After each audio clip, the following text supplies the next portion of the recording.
You are Locked On Syracuse, your daily podcast on the Syracuse Orange. Part of the Locked On Podcast Network, your team every day. Let's go over Rickie Collins, okay? He's the LSU transfer from this offseason with 3 years of eligibility. He was a high-end four-star recruit in 2023, but he could never crack the lineup at LSU. In 2023, they had a kid named Jayden Daniels. In case you haven't heard of Jayden Daniels, he ended up becoming the number 2 pick in the NFL draft to the Washington Commanders. And by the way, he's playing this Sunday for the right to go to the Super Bowl as a rookie quarterback. He's pretty good, right? He's pretty good. Also won the Heisman Trophy too. You might have heard of Jayden Daniels. And also in 2024, Garrett Nussmeier won the starting job. And in case you haven't heard of Garrett Nussmeier, he's actually the favorite to win the Heisman Trophy in 2025. So it was a really competitive quarterback room, and Rickie Collins, he was the odd man out. He could not get into that starting lineup. So I would say, though, given his pedigree, he is the favorite to start, and also he should have the highest expectation of all the possible starting quarterbacks. I'm going to give you guys 2 reasons why. Number one, he's been in college for 2 years. And so while he hasn't played a whole lot in those 2 years, he's only attempted 7 career passes, he does have experience of being in college, which is different than high school. The weight training's different. The practice schedule is different. The game speed's completely different. The access you have in college compared to high school is completely different. Just like if you're fortunate enough in college to make the NFL, everything is completely different once again. So Rickie Collins at least has been in college for 2 years and understands the environment of being in college for 2 years. And here's what Jayden Daniels had to say about Rickie Collins, and this was back in 2023. I'm going to read you guys the quote, okay? He said, "I treat him like my little brother. Just seeing him be able to grow day in and day out, coming in as a true freshman, trying to just learn how to live on his own, even though he's from Baton Rouge. But it's different living on your own. Just how to maneuver and how to treat things professionally. It's how tight we are." So Jayden Daniels seems to be pretty high on a guy like Rickie Collins. That should count for something, right? And number 2, out of all the quarterbacks that we are going to talk about today, he's got the highest pedigree of all of them. He was a high-end 4-star recruit in 2023. He committed to LSU. That's pretty big time. And so we'll see if he can live up to that hype potentially in 2025. But he's got the highest pedigree out of everyone. And if you look at his high school scouting report, it says that he's got all the tools to be a great quarterback, but it just has to work on his footwork.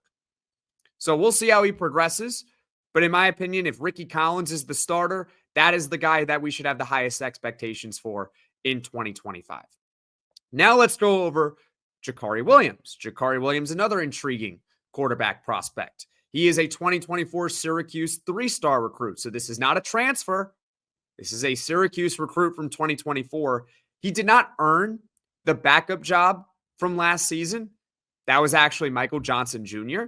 But remember, Jakari Williams was a true freshman. High school scouting report on him is that he is a good athlete, but needs to improve his accuracy. He can easily make the impressive plays, but the analogy, or not the analogy, but what I will tell you is you can make the impressive plays, but can you complete the 5-yard slant? One thing that made Kyle McCord super impressive in 2024 was he rarely missed on a quote-unquote easy pass. When Jackson Meeks was running over the middle for a 5-yard slant, that ball was in his chest.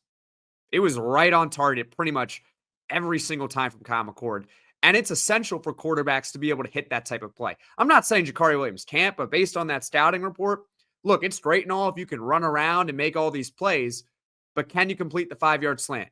Can you complete the 5-yard out? Can you be accurate, right? So that's the key with a guy like Jakari Williams. And the good thing about Jakari Williams is this. He was with Syracuse last season. And by all accounts, barring a last-minute coaching change, the Orange are going to have the same offensive coordinator from 2024 into 2025 in Jeff Nixon. So Jakari Williams, he's got the upper hand on even Rickie Collins, on even Luke Carney, Rich Belin. He's got the upper hand in the sense that he was with the program last year.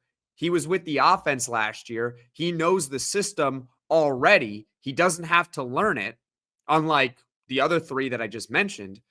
So that's what Jakari Williams has going for him. And as far as his expectation relative to Rickie Collins, it's tricky because there's two ways you can look at it if Jakari Williams ends up beating out Rickie Collins in the spring and in fall camp.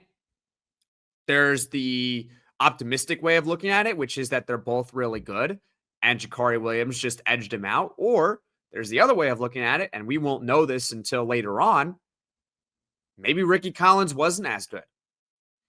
And we'll find out. But overall, I would say the two favorites to start for Syracuse football are Rickie Collins and Jakari Williams. And both have pretty similar expectations if they were to start, in my mind. Leave a comment in the comments section below your thoughts on Rickie Collins and Jakari Williams and who you think should start of those two right now.